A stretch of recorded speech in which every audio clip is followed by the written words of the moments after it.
OK, so we're having a party tonight, family and friends. I'm going to do a bit of cooking, get some jobs done and out of the way, and then I've got a few little things for them to eat, which I'm going to do at the very last minute that are going to be dead simple, and I can even get them, you know, the friends, to do a bit of the work as well. Brilliant.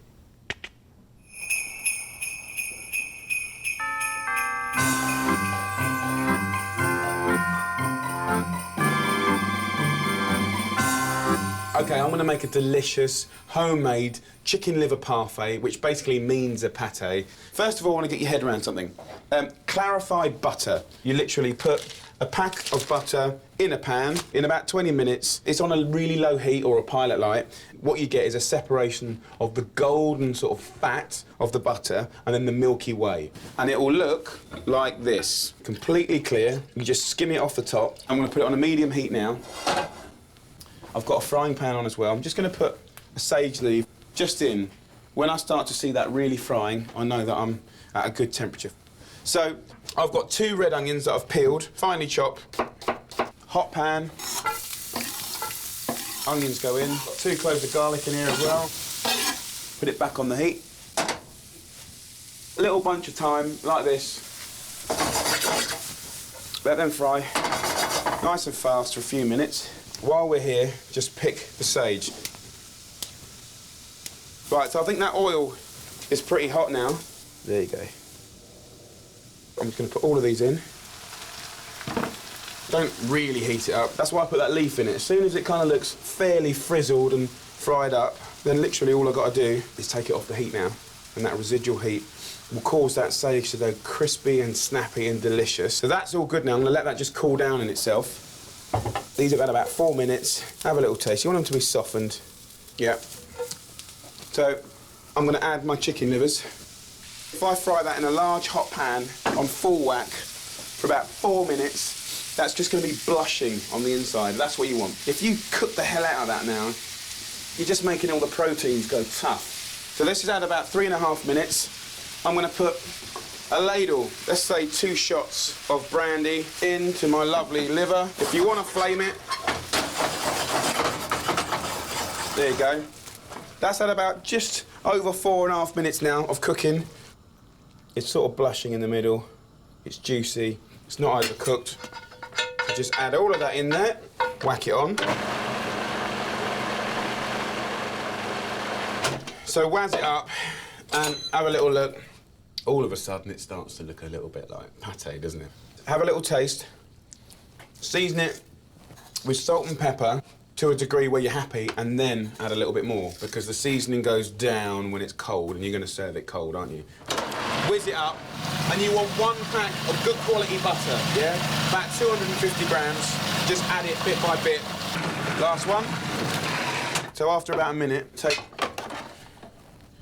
some of the pâté here, and just start to push it through like that. It's making it even silkier and smoother.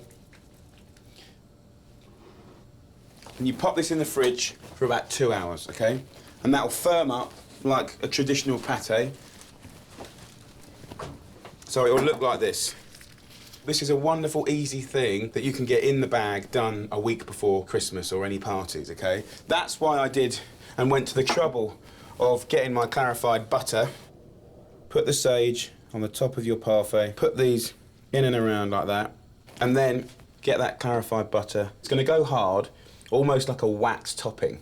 So there's no air able to get into that chicken liver parfait. So that's why it'll sit in your fridge quite happily for a week. That's what it's going to end up looking like, okay? Right, let me show you how to do one. Use the back of a spoon, dessert spoon, sort of fill it up like that, and then literally squash it on. No apologies at all. A few of my little man, Mr. Cornichon, our little French friend, bit of watercress, and that's it. Easy peasy. Oh, why can't I eat like Nigella?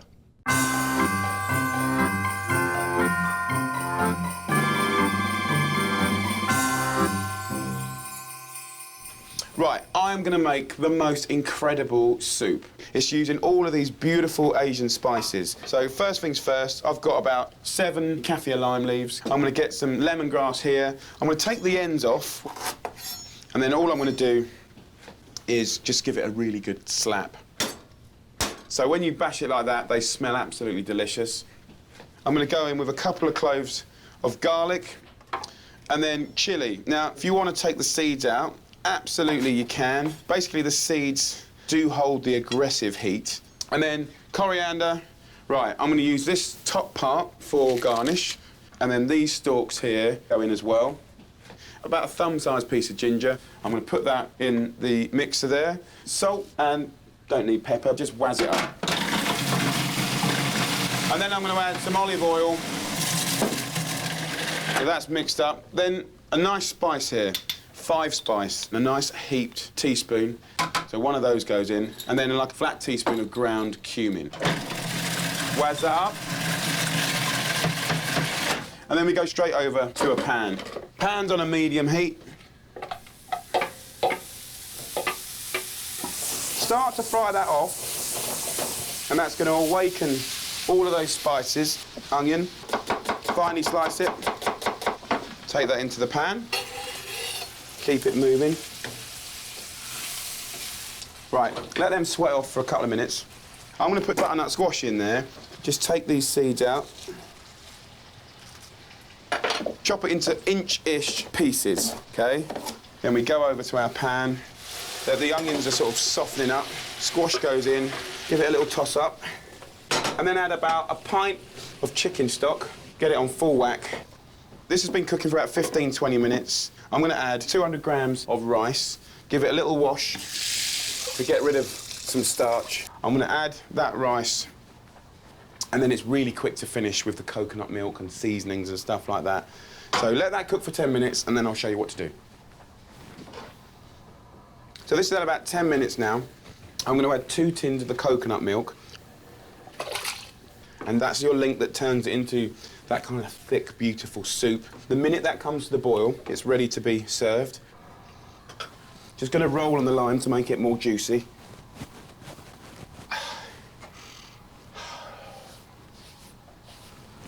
Nice. Okay, so lime juice is going to really help that. And I'll tell you what I'm going to do tonight. I'm going to hack up the top of a pumpkin, carve it out, pop it in an oven at 100 for like 40 minutes, just so it's warm. And then I'm going to pour this soup in there and have the ladle sticking out of it. Let's just serve it up. Take a nice spoonful of our soup. The sort of heat in this is amazing for winter time and the cold weeks. Take a nice little pinch of the tops of the coriander. Some chilli on top, like that. That is definitely a soup to be reckoned with. If this is a good soup, then I'll bend the spoon.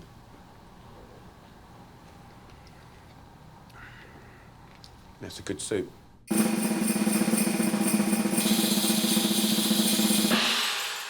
So, nearly party time. I've got my togs on, I look the business.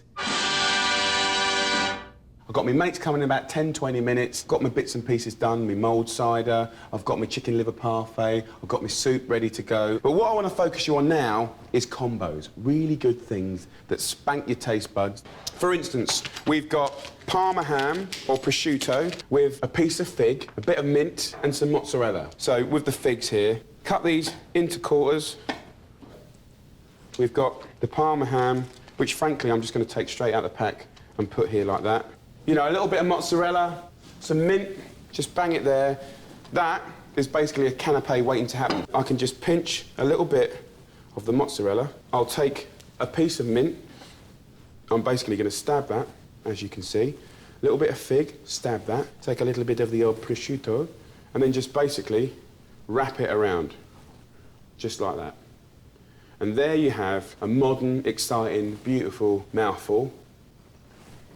Olive oil.